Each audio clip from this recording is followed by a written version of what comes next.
कुप्रवर्तक पंडित रतन पूज्य गुरुदेव श्री जगदीश मुनि जी। आगम ज्ञाता आगम पुरुष जन शास्त्र रतन हिमाचल केसरी उपाध्याय भगवंत श्रद्धे गुरुदेव श्री जितेंद्र मुनि जी। जन्म मिला अनमोल ये हीरा, गीत प्रभु के गा, अपना जीवन सफल बना, अपना जीवन। जन्म मिला अनमोल ये हीरा, गीत प्रभु के गा, अपना जीवन सफल बना, अपना जीवन। बार बार यह हाथ न आवे, कुछ तो लाभ उठा, अपना जीवन सफल बना, अपना जीवन सफल बना। बार बार यह हाथ न आवे, कुछ तो लाभ उठा, अपना जीवन सफल बना, अपना जीवन। लाख 84 फिर कर आया, मुश्किल से यह नर्तन पाया। लाख 84 फिर कर आया, मुश्किल से यह नर्तन, फिर भी ना शुभ कर्म कमाया, बदियों में सर्वस्व लुटाया। फिर भी ना शुभ कर्म कमाया, बदियों में सर्वस्व लुटाया।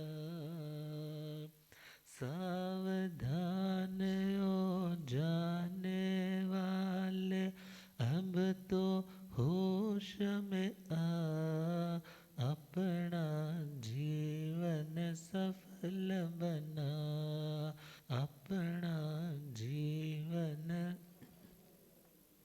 जन्म मिला अनमोल ये हीरा, गीत प्रभु के गा, अपना जीवन सफल बना, अपना जीवन। काम क्रोध मोह लोभ लुटेरे, रहते हरदम तुमको घेरे।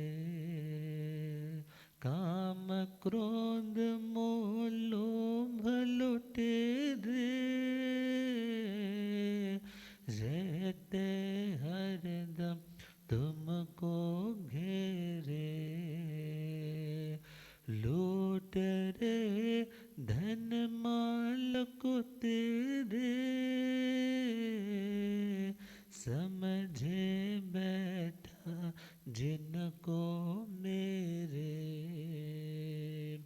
लुट रहे पूंजी तेरे पंगले, इनसे पिंड चुड़ा, अपना जीवन सफल बना, अपना जीवन। जन्म मिला अनमोल ये हीरा, गीत प्रभु के गा, अपना जीवन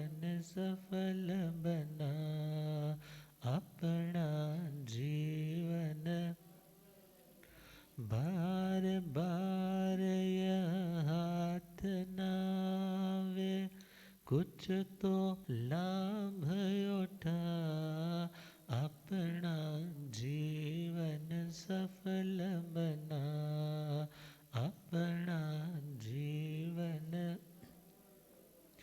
जन्म मिला अनमोल ये हीरा, गीत प्रभु के गा, अपना जीवन सफल बना, अपना जीवन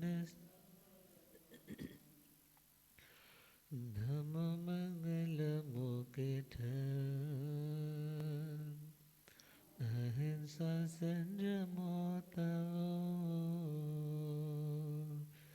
देवा वितं नमस्ते जस धमे सया मनो।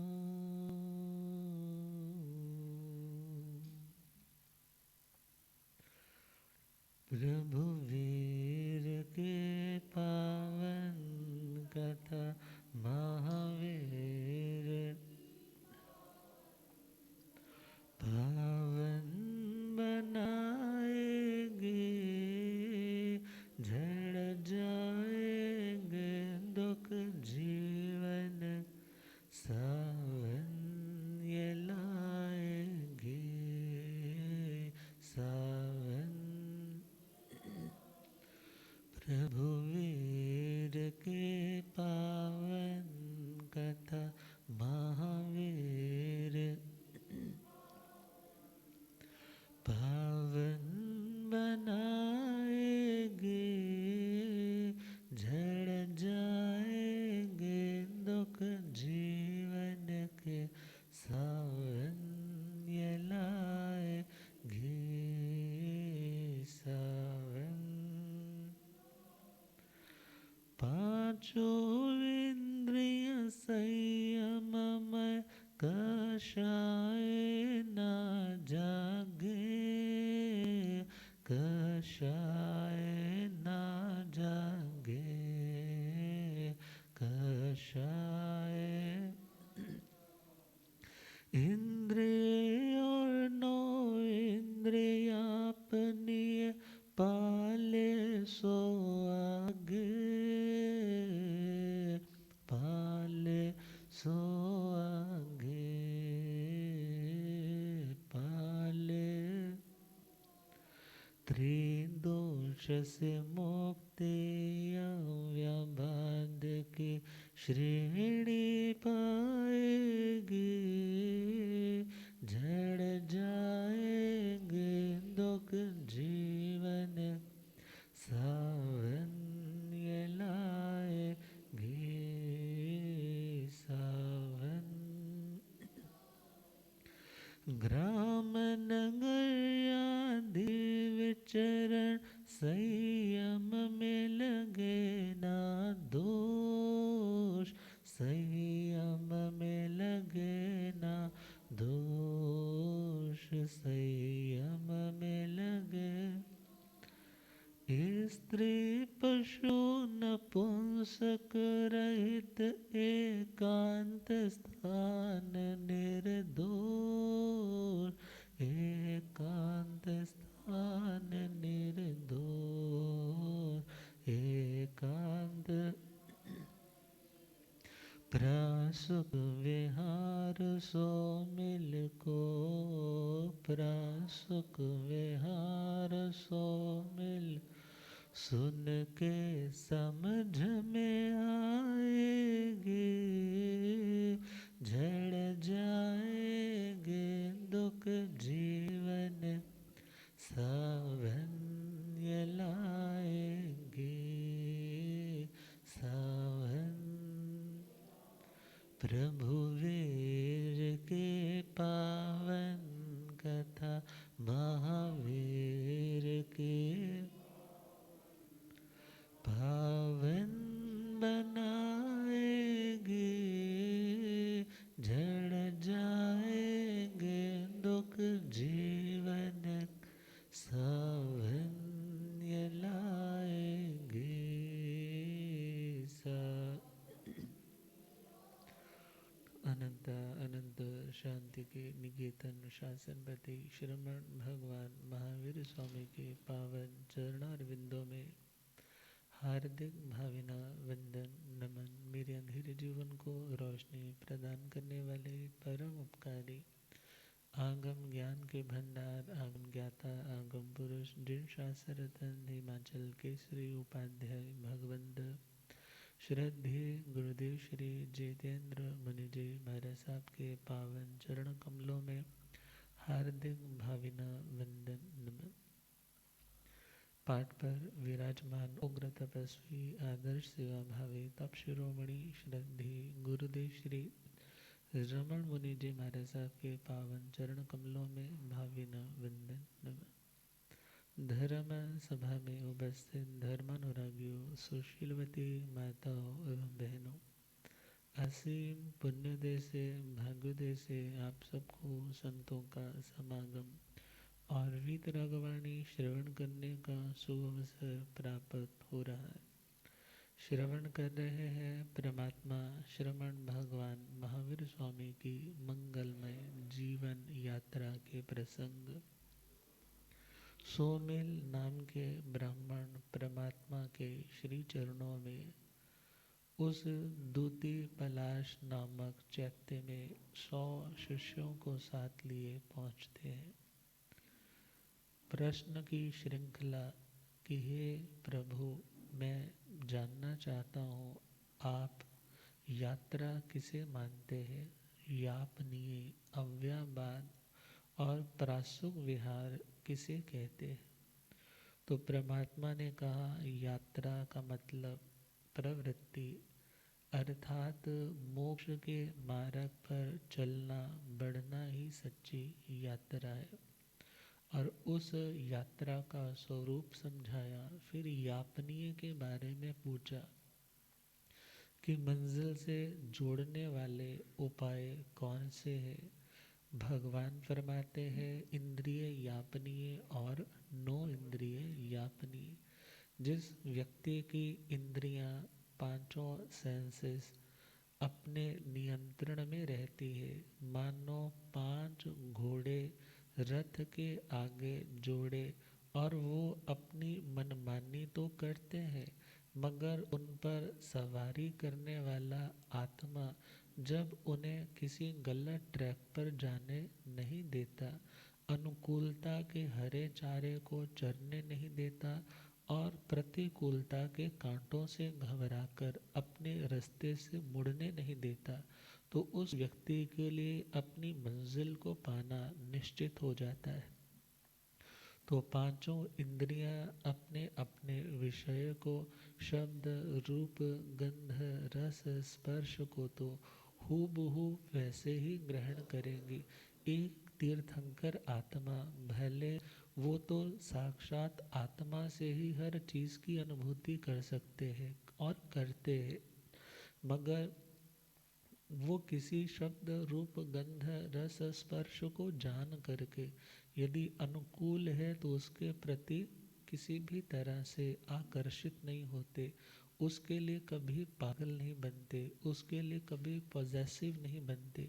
और यदि कोई प्रतिकूल प्रसंग आ जाए तो भी कभी रुष्ट नहीं होते, ना किसी पे तुष्ट होते हैं और ना किसी पे रुष्ट होते।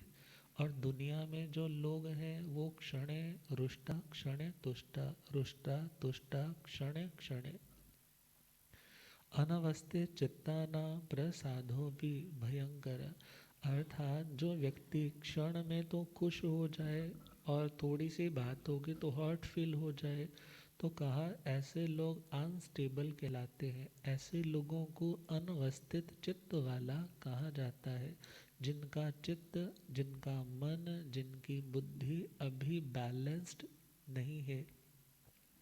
और ऐसे लोग यदि प्रसन्न भी हो जाएं तो पता नहीं क्या गलती हो जाए और वो दोबारा से हमारे से रुष्ट हो जाए। मगर जो अवस्थित चित्त है, जिनकी अंदर स्टेबिलिटी आ चुकी है, तो वो भले कोई उनके पाँव में 52 गोशीर्ष चंदन लगाए, भले उनके पाँव की अंगीठी बना करके उस पर अग्नि जलाए, और भले ऐसे परमात्मा के चरणों में कोई व्यक्ति कुल्हाड़ी से प्रहार करे, भले इंद्र महाराज उनके चरणों में मस्तक झुका दे, भले चंड कौशिक आकर के डंक लगाए, और भले कोई व्यक्ति आकर के दिव्य चंदन से प्रभु के श्री चरणों पे लेप लगाए, भगवान दोनों स्थितियों में क्या रहते?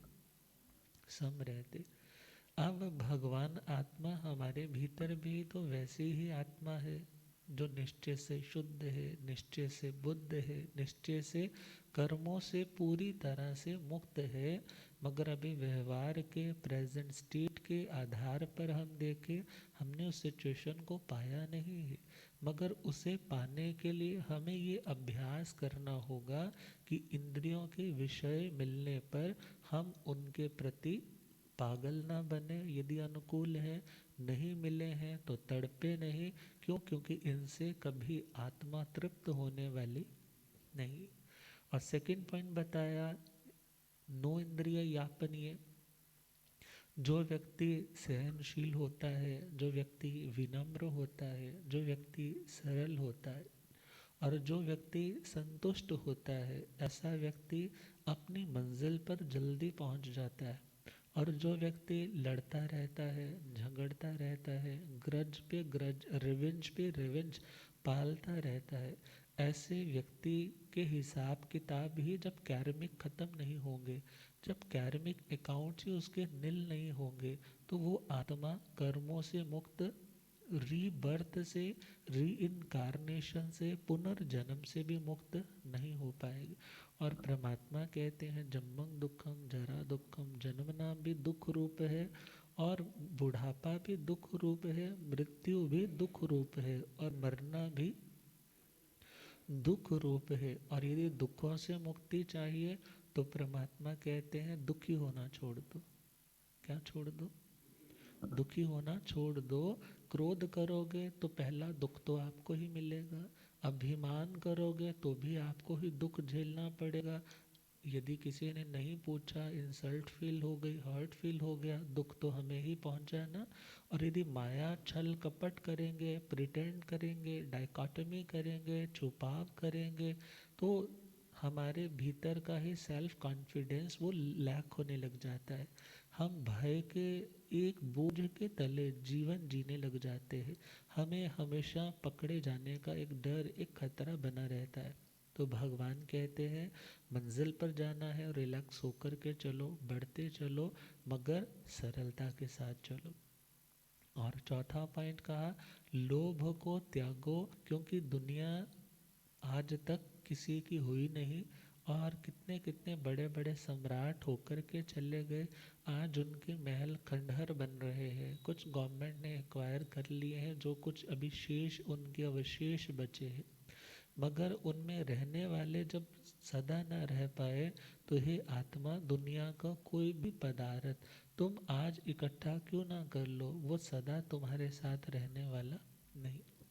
इसलिए अपनी आवश्यकताओं की पूर्ति के अकॉर्डिंगली, शरीर है तो आवश्यकताएं तो इसकी रहेंगी ही ना, और परिवार है तो वो भी आवश्यकता रहेगी। मगर हाँ, एटलीस्ट हम यह सोच पाए कि हम अपनी नीड से अपने ग्रीड के जोन में एंटर ना करें, अपनी आवश्यकताओं के घेरे को तोड़ करके हम अपनी इच्छाओं के घेरे में चले ना जाएं। यदि चलेंगे तो दिस इज अतिक्रमण, और यदि लौट आए तो दिस इज प्रतिक्रमण। और यदि प्रतिक्रमण है तो वो आत्मा शांत है, आत्म स्वरूप में है। अदरवाइज सोने के, चांदी के, हीरे माणिक्यों के, कैलाश पर्वत जितने बड़े बड़े पहाड़ लगा करके, सारी दुनिया के प्रॉपर्टी एक जगह ढेर लगा करके किसी एक व्यक्ति को बोला भाई ये सारा तेरे नाम कर दिया, तो कहा यदि उसके अंदर तृष्णा है, उसके अंदर लालच, लोभ, मोहनीय कर्म शेष है, तो इतना कुछ मिलने के बावजूद भी उस व्यक्ति को शांति मिलने वाली नहीं। तो परमात्मा ने दोनों तरह का यापनीय बताया, इंद्रिय यापनीय और दूसरा नो इंद्रिय यापनीय कषायों का त्याग करना। फिर तीसरा प्रश्न था कि हे परमात्मा, आप अव्ययवाद किसे कहते हैं, क्या आप अव्ययवाद है? तो परमात्मा ने कहा, जो व्यक्ति बाधा से रहित जिंदगी बिताता है, जिसे किसी तरह की कोई प्रॉब्लम नहीं होती, वो व्यक्ति अव्ययवाद में है। जैसे इन मोथुणों के पाठ में सिद्धों को वंदना, अरिहंतों को वंदना करते हैं तो वहाँ आता है मव्वा वह मपुणरावित्ति सिद्धि गई नाम ध्येयं ठाणं। अब वहाँ पर भी वही बात है कि उनकी शांति में किसी भी तरह की बाधा पैदा नहीं होती। और जो परमात्मा से प्रश्न पूछा तो वो पूछा है फिजिकल एक सेहत की दृष्टि से, क्योंकि शरीर यदि सही है तो उस व्यक्ति की आध्यात्मिकता में भी मन की गति अच्छे से होने लग जाती है, और अदरवाइज बार बार ध्यान उसका उस साधन की और शरीर की ओर ही लगा रहता है। तो परमात्मा ने कहा, वात पित्त और कफ ये तीनों तरह के देखा जाए दोष मेरे निर्दोषता की ओर है। ना तो मेरे को वात की प्रॉब्लम है, ना पित्त की है, ना कफ की है, और ना ही सन्निपातिक अर्थात तीनों ही वात पित्त कफ का जो उदय भाव होता है, जब ये सारे इकट्ठे मिलकर के आते हैं तो कुपित हो जाते हैं, तो इन्हें क्या बोला जाता है, सन्निपातिक। मगर मेरे को ऐसी कोई भी ट्रबल नहीं है, मैं फिजिकली भी बहुत रिलैक्स होकर के साधना में विचरण कर रहा हूँ। चौथा प्रश्न था आपका, प्रासुक विहार कौन सा है? तो परमात्मा ने कहा, ग्राम में, नगर में, जहाँ स्थान उचित मिलता है, जहाँ पर स्त्री का, पशु का, नपुंसक का ठहराव नहीं है, साधना में किसी भी तरह की विकृति उत्पन्न करने के कोई निमित्त जहाँ पे मौजूद नहीं है, ऐसे स्थान पर रुकना मेरा प्रासुक विहार है। जब इतने प्रश्नों के उत्तर मिल गए, फिर उसने अगला प्रश्न कुछ, जब सिंपल बोले तो बड़ी नॉनसेंस सी बातें कि भक्ष्य क्या है, अभक्ष्य क्या है, क्योंकि वो प्रश्न ऐसे है कि जो एक बहुत ज़्यादा तत्व चर्चा वाले प्रश्न नहीं है, मगर फिर भी वो कुछ अभी ऐसी बात करेगा, फिर बड़े तत्व में आ जाएगा। आप एक है, दो है, अनेक है, अवस्थित है, मगर उससे पूर्व उसने कुछ ऐसा पूछा जिसके दो दो मीनिंग निकल दे। किस लिए पूछ रहा है? बंदा सामने वाले को कई बार फंसाने के लिए, अनट्रैप करने के लिए ऐसा बोलता है, यदि ऐसा बोलेंगे तो मैं बोलूँगा नहीं नहीं मैंने तो ऐसा कहा ही नहीं था, मेरी तो ये इंटेंशन थी। तो परमात्मा से भी उन्होंने प्रश्न रखा कि हे प्रभु, आपके लिए जो सरीसृप है वो भक्ष्य है या अभक्ष्य है? सरीसृप भक्ष्य है या अभक्ष्य है? परमात्मा ने कहा, सरीसृप, सरीसृप मतलब समान वय वाले। कैसे? समान सदृश वय, समान एज वाले को भी सरीसृप कहते हैं। तो सरीसृप की दृष्टि से देखें तो जो समान वय वाले हैं, पहला पॉइंट वो तो हो गए हमारे मित्रजन, वो तो हमारे लिए भक्ष्य, भक्ष्य मतलब खाने योग्य, भक्षण करने योग्य, वो तो खाने योग्य नहीं है। मगर उसी के साथ जब हम सरीसृप का अर्थ सरसप करते हैं, सरसप कहते हैं सरसों को, सरसप किसको कहते हैं? सरसों को। तो सरसों क्या, आप परमात्मा ने कहा सरसों भी अब दो तरह की है। आप कहोगे महाराज जी कहाँ वाली, हमारे पंजाब वाली, हरियाणा वाली? तो वो वाली नहीं, दो तरह की, मतलब उसके भी दो टाइप आ जाते हैं सरसप के। अब उसके जब परमात्मा फरमाने लगे, वो सचित्त भी हो सकती है, अचित्त भी हो सकती है, पहला पॉइंट। सचित्त भी हो सकती है और अचित्त भी हो सकती है, मगर साधु के लिए सचित्त ग्राह्य, जिसमें अभी चेतना है, जिसमें अभी लाइफ है, उसको साधु ग्रहण नहीं करता। मगर जो अचित्त हो चुकी है उसको हम साधु ग्रहण कर सकते, मगर ग्रहण भी कब करेंगे उसकी भी आगे एक श्रृंखला दे दी। क्यों? क्योंकि सचित्त तो है, अचित्त भी सपोज मिल रहा है, सचित्त नहीं अचित्त मिल रहा है, मगर क्या वो ईशणीय है या अनिशणीय है? कैसा है? ईशणीय है या अनिशणीय है? अर्थात इषणा समिति के जो दोष है उनसे रहित है, अर्थात अनिषणीय तो नहीं है। तो परमात्मा ने कहा जो ईशणीय है, जो साधु की चर्या के अनुकूल है, वो तो ले सकते हैं, मगर वो ले तब सकते हैं जब उसकी याचना की जाएगी। क्योंकि दो तरह की वो चीज़ होगी, याचित और अयाचित। एक तो है पसंद आगे खुद उठा लिया, और दूसरा है सामने वाला जो उसका मालिक है, उसकी आज्ञा से लेकर के उस चीज़ को लेना।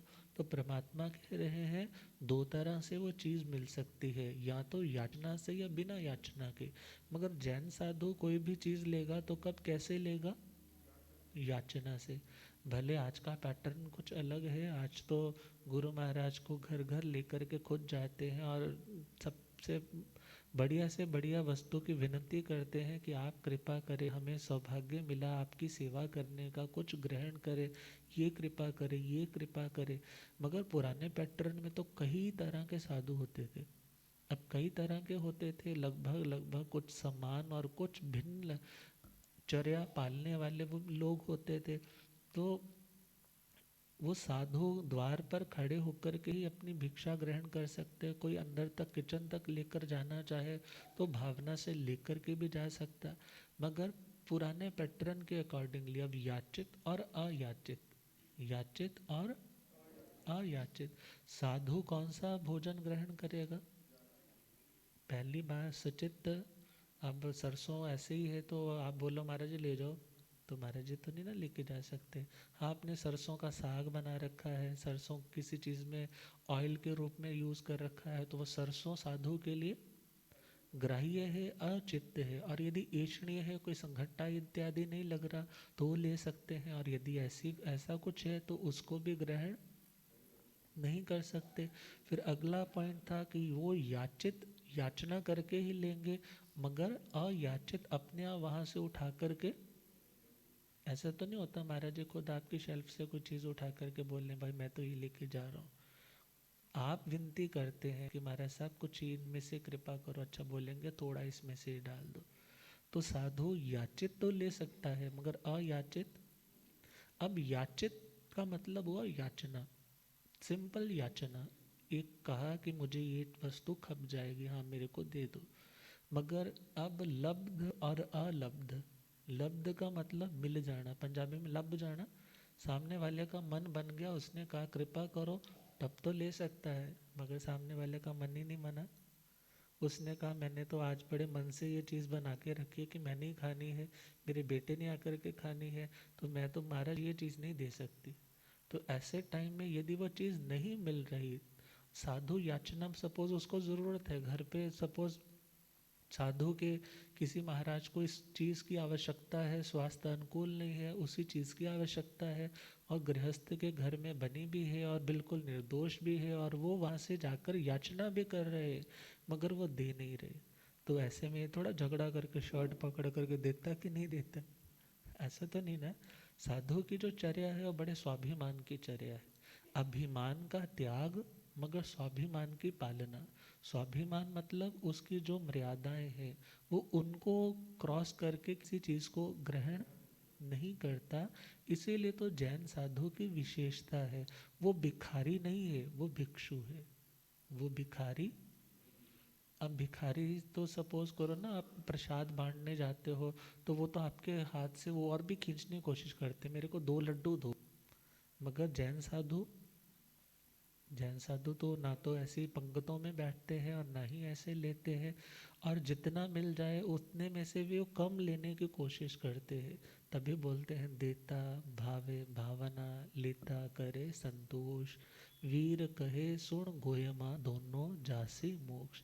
देने वाला अधिक से अधिक देने की भावना भाए, और लेने वाला बोले बस बस बस और नहीं चाहिए। परमात्मा कहते हैं एक दान दाता अपनी उदार वृत्ति के कारण और लेने वाला अपनी संतोष वृत्ति के कारण संयम को पूरी तरह निर्दोष रखते हुए मोक्ष मार्ग के एक सफल, देखा जाए पथिक बन जाते हैं और अपनी मंजिल तक पहुंच जाते। अब ये पॉइंट तो हो गया सरीसफ का। अब सरीसफ एक मीनिंग हुआ। सेम उम्र वाले, तो सेम उम्र वाले को तो ये है नहीं कि हम कोई कैनिबल है, हम मांस भक्षी है, नर भक्षी है, मार करके उसको अपने मित्र को खा जाएंगे। जैन साधु तो किसी भी जीव को मार करके खाता, किसी को कष्ट नहीं पहुंचाता। मगर वनस्पति की बात है या एक इंद्रिय पृथ्वी, अब तेजस वायु, इनकी बातें हैं, तो वहाँ पर जो निर्दोष आहार पद्धति साधु के निमित्त से नहीं, जो निश्चय से है। भले भक्ति के कारण कुछ भी हो रहा हो, मगर सैद्धांतिक रूप से देखे जो गृहस्थ ने अपने लिए बनाया और उसी में से जो शेयर करने की उसकी भावना है, देख कर के खुद को सौभाग्यशाली मानने की भावना है, और पुण्य श्रावक की तरह तो कोई कोई हो सकता है कि आज घरवाली ने व्रत कर लिया कि मैं अपने हिस्से का भोजन बहराऊंगी, अगले दिन घर वाले ने व्रत कर लिया, आज अपने हिस्से का भोजन मैं साधु सतियों को बहराऊंगा। तो वो तो थी पूर्ण निर्दोष साधना। और भक्ति प्रधानता है, भक्ति जो सूत्र के 8वें शतक के शायद 5वें उद्देशक में ही आता है कि कभी कोई व्यक्ति ऐसे साधु महाराज को सदोष भिक्षा बहराए तो उसको क्या मिलता है। कई तो कह देते हैं वो तो गर्भ में काल कर जाते हैं, उम्रें छोटी हो जाती हैं, बहुत कुछ हो जाता है। मगर वहाँ पर क्लियरली आता है कि वो व्यक्ति निर्जरा तो थोड़ी करता है, निर्जरा नहीं, वो पाप का बंध तो थोड़ा करता है, मगर वहाँ पर उस व्यक्ति का पुण्य और उसकी निर्जरा बहुत हो जाती है। अर्थात हमें इस चीज़ को प्रमोट तो नहीं करना, मगर हाँ इतना ज़रूर है, जो गलत फहमी क्रिएट कर दी जाती है तो वहाँ पर उस गलत फहमी से बचने के लिए आगमों का ज्ञान होना भी बेहद ज़रूरी। तो हम अगले पॉइंट पर चले। सेकंड क्वेश्चन उन्होंने पूछा कि हे भगवान, आपके लिए मांस भक्ष्य है या अभक्ष्य है। अब मांस शब्द नहीं है, मांस शब्द है। कौन सा? तो भगवान ने कहा मांस भी दो तरह के होते हैं, एक द्रव्य मांस और दूसरा काल मांस। और द्रव्य मांस पे बाद में चलते हैं, पहले काल मांस। काल मांस बोलते हैं महीने को। ये जनवरी फरवरी अब बने हैं, पहले आषाढ़ श्रावण संक्रांति तो आज भी वैसे ही सुनाई जाती है। तो वो जो महीने हैं उन महीनों को तो हम खा तो नहीं सकते ना। अर्थात वो जो मांस है वो तो अभक्ष्य है, उनको तो कोई नहीं खा सकता। मगर जो द्रव्य मांस है उनमें भी अब दो तरह के आ जाते हैं। अब उनमें हम देखें अर्थ मांस और धान्य मांस। अर्थ मांस में देखें तो जैसे हम देखें दो तरह के उसमें भी बन जाते हैं। एक तो है जैसे सोने का बोलते हैं ना, कोई यव इत्यादि बना दिया है, उसके छोटे छोटे जौ बना दिए हैं। अब एक पॉइंट तो वो है, और दूसरा अर्थ मास में हम देख सकते हैं जैसे मासा। मासा बोलते हैं ना, किन्ने मासे। अब उनको तो थोड़ा कोई खा सकता है। और यदि हम सेकंड वाले पे चले धान्य मास, तो धान्य मास मास बोलते हैं वहाँ माश को। माश उड़द की दाल के लिए आता है। किसके लिए आता है? अब उड़द की दाल भी साधु कैसे ग्रहण करेगा? सचित्त नहीं लेगा, अचित्त लेगा। अब उसके आगे अगली टर्म कौन सी है? ईशणीय लेगा, अनिशणीय नहीं लेगा। अगली टर्म कौन सी? याचित लेगा, अयाचित नहीं लेगा।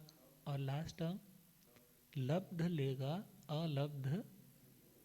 समझ आ रहा है ना? चलो आगे अगला क्वेश्चन देखे। तो भगवान से फिर अगला क्वेश्चन पूछा कि हे भंते, आपके लिए कुलत्थ, आपके लिए कुलत्थ ग्राह्य है या अग्राह्य? अब भगवान ने जब सुना कुलत्थ तो कहने लगे कुलत्थ के भी तो दो मीनिंग होते हैं। एक तो होता है कुल में स्थित होने वाली। अब कुलस्थ में कुलीन जो स्त्री है, बड़ी है, अब वो बहू भी हो सकती है, वो माता भी हो सकती है। अर्थात वो स्त्री तो साधु के लिए भक्ष्य ग्राह्य नहीं है। मगर जो दूसरा पॉइंट है कुलत्थ का देखे तो स्त्री कुलत्थ को तो छोड़ दिया, मगर फिर जो धान्य कुलत्थ है, कुलत्थी की दाल, कुलथी की दाल समझते हैं ना, वो जो कुलथी की दाल है वो कुलत्थ की दाल है। वो दाल के लिए भी सेम वही पैटर्न आ जाएगा कि अचित लेनी है, ऐष्णीय लेनी है, याचित याचना करके लेनी है, और यदि दान दाता दे दे तो ग्रहण करनी है। अदरवाइज साधु के लिए वो वस्तु ग्राह्य नहीं। अब इस प्रकार प्रश्नों की श्रृंखला चलती है और परमात्मा उनके प्रश्नों के उत्तर देते चले जाते। प्रभु वीर के पावन कथा महावीर पावन बनाएंगे, झड़ जाएंगे दुख जीवन के, सावन ये लाएंगे, सावन। भगवन सर्षप मास कुलत क्या आप ले सकते,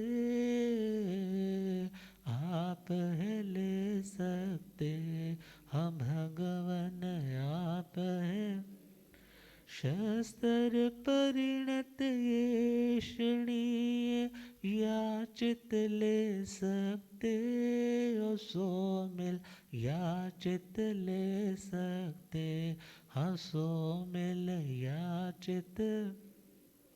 सापेक्षवाद शैली से, सापेक्षवाद हाँ और ना भी आएगी, झड़ जाएंगे दुख जीवन के, सावन ये लाएगी, अब हम इनको ये तो नहीं कह सकते कि इन बातों की कोई सेंस नहीं बनती। हाँ, जिनको कुछ नॉलेज नहीं है उनके लिए तो बहुत बड़ी बात है, मगर अब गहराई में जो तत्वों की बात है अब वो पूछने जा रहे हैं कि हे बंदे, आप एक हैं या आप दो हैं, या आप क्या है,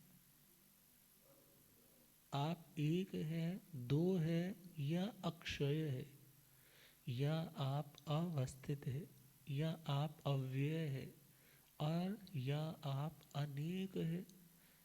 परमात्मा कहने लगे मैं एक भी हूँ, मैं दो भी हूँ, और मैं अव्यय भी हूँ। व्यय मतलब जिसका कभी क्षय नहीं होता, जो कभी नष्ट नहीं होता, मैं अव्यय भी हूँ।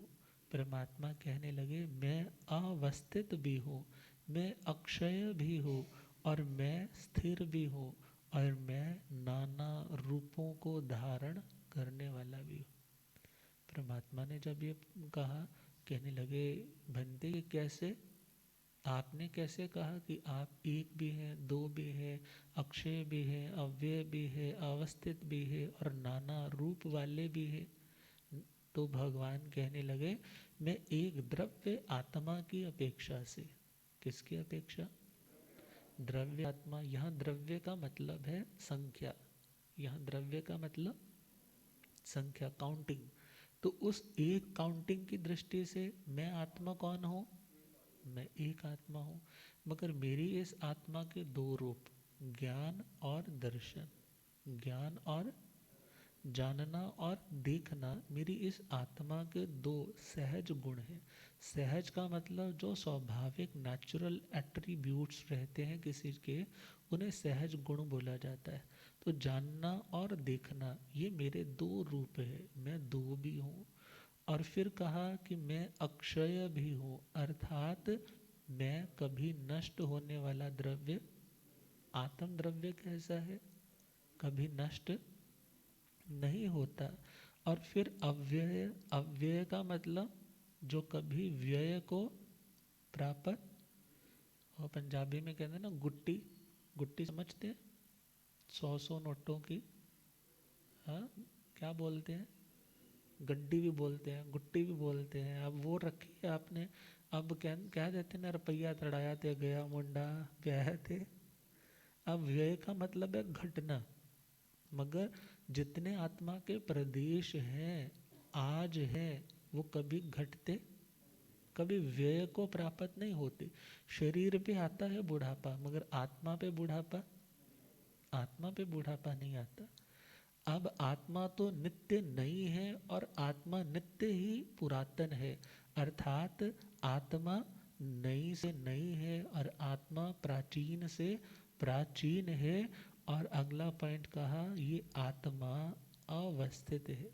अवस्थित का मतलब जो स्टेबल रहे, जो कांस्टेंट रहे, जो कभी भी कम ज़्यादा ना हो।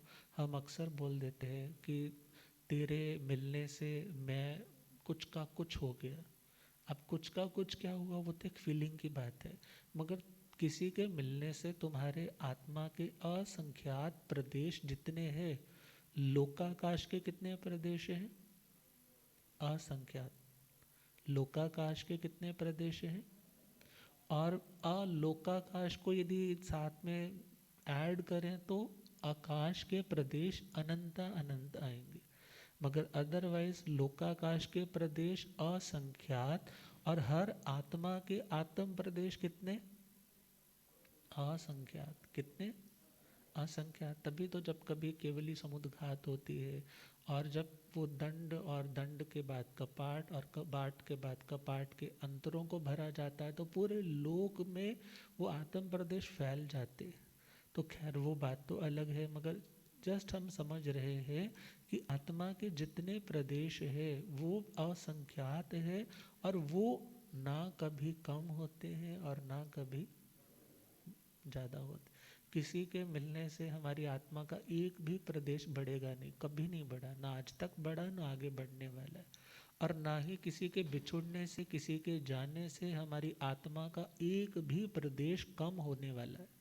अर्थात किसी के मिलने से बढ़ेंगे नहीं, किसी के बिछुड़ने से घटेंगे नहीं। तो इस कंडीशन में आत्मा को यह सोचना है कि मैं अपने आप में कंप्लीट सोल हूँ। मेरे को ना तो किसी के लिए पागल होना है और ना ही किसी के अभाव में मेरे को तड़पना है, क्योंकि कर्म पुद्गल रूप है, और पुद्गलों से उत्पन्न होने वाले जो रिश्ते हैं वो भी पौद्गलिक हैं, वो भी शाश्वत नहीं है, वो भी सदा रहने वाले नहीं है। तो परमात्मा फरमा रहे हैं मैं आत्म प्रदेशों की स्थिति की दृष्टि से स्थिर हूँ, अवस्थित हूँ, उसमें कभी भी कम ज़्यादापन आत्म प्रदेशों में होता नहीं। अब अगला क्वेश्चन दिया था कि हे प्रभु आपने कहा मैं नाना रूप वाला हूँ। तो भगवान कह रहे हैं दुनिया के अनंत पदार्थ है। कितने पदार्थ? तो अनंत पदार्थों को जानना और देखना मेरे मेरे लिए क्या है? मेरे लिए बहुत आसान है। और जब मैं अनंत पदार्थों को जानता देखता हूँ तो मेरी आत्मा की जो ज्ञान की पर्याय है, दर्शन की पर्याय है, वो भी अनंत बन जाती। क्या बन जाती है? अर्थात दुनिया के ज्ञेय जानने योग्य पदार्थ अनंत है। दैट्स वाई केवल ज्ञान को भी अनंत ज्ञान बोला जाता है, और केवल दर्शन को भी अनंत दर्शन बोला जाता है। तो भगवान कह रहे हैं मैं अनंत भी हूँ। क्यों? क्योंकि मैं अनंतता को देखने वाला हूँ। तो जब सभी प्रश्नों का उत्तर मिला तो मन में बहुत प्रसन्नता है। मैं जो चाहता था मेरे को सब कुछ यहाँ पर मिल गया। मैं तो निरुत्तर करने की ताक में था, मगर अब मेरे पास तो कोई प्रश्न बचा ही नहीं। आप एक दो अक्षया वे स्थिर या नानारो,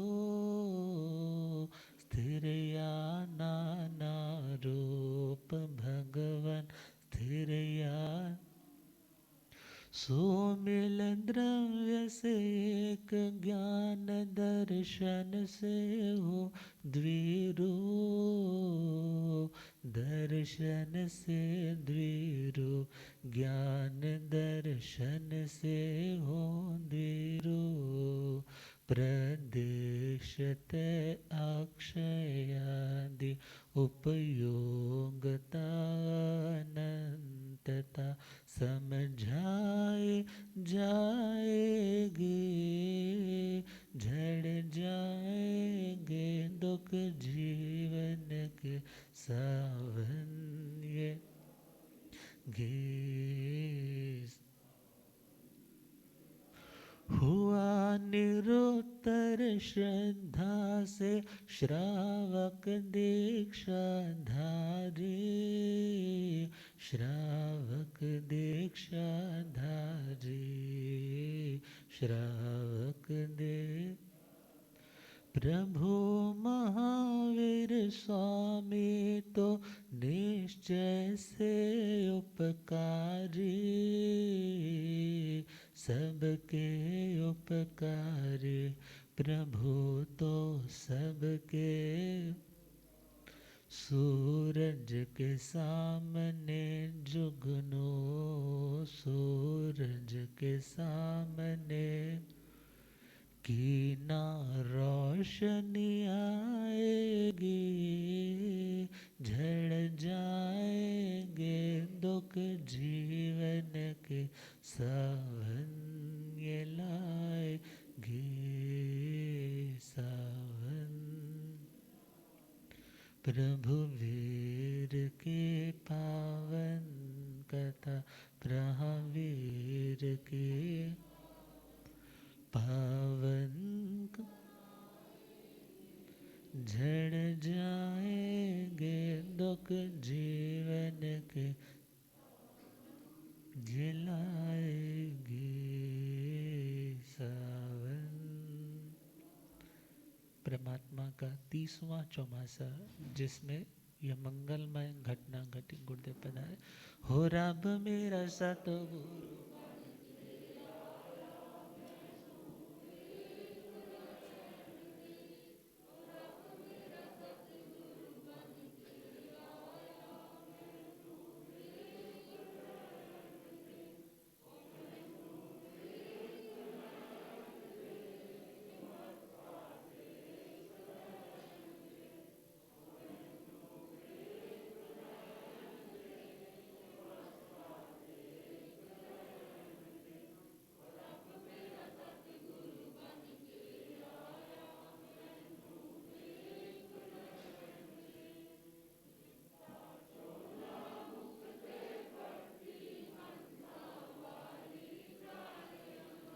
हो चिट्टा चोला मुक्ते पटे हंसा, हो इत्थे चुकदा है संसार मैनू, हो इत्थे चुकदा है हो रब मेरा सतगुरु बन के आया मैनू। हो पौंदे पौंदे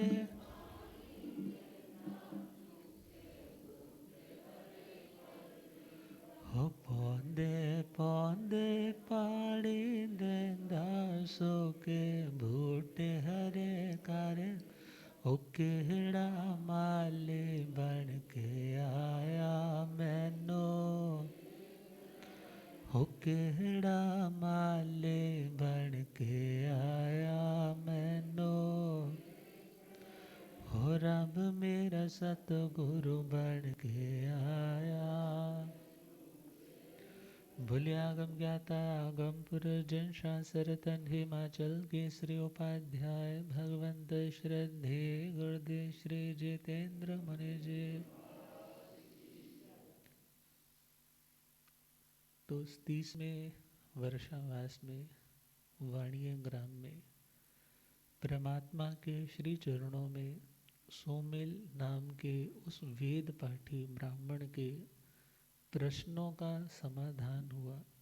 परमात्मा के श्री चरणों में बैठ करके धर्म की बातें भी सुनी, बड़ी भक्ति भावना से परमात्मा को वंदन भी किया, अपने अहंकार को त्यागा और परमात्मा से श्रावक दीक्षा, श्रावक के 12 व्रतों को उन्होंने ग्रहण किया। और मानो उनकी आत्मा प्रभु से क्या कह रही, लख वार करा शुकराना, लख वार करा शुकराना, फिर भी थोड़ा है, फिर भी थोड़ा। ओ लख वार करा शुकराना, लख वार करा शुक्र, फिर भी थोड़ा है, फिर भी ओ तेनू सजदा, ओ तेनू सजदा करे ज़माना, तेनू सजदा करे ज़माना, फिर भी थोड़ा है, फिर भी थोड़ा है, ओ फिर भी बाह पकड़ के सतगुरु मैनो चरणा दे नल लाया, चरणा दे नल लाया।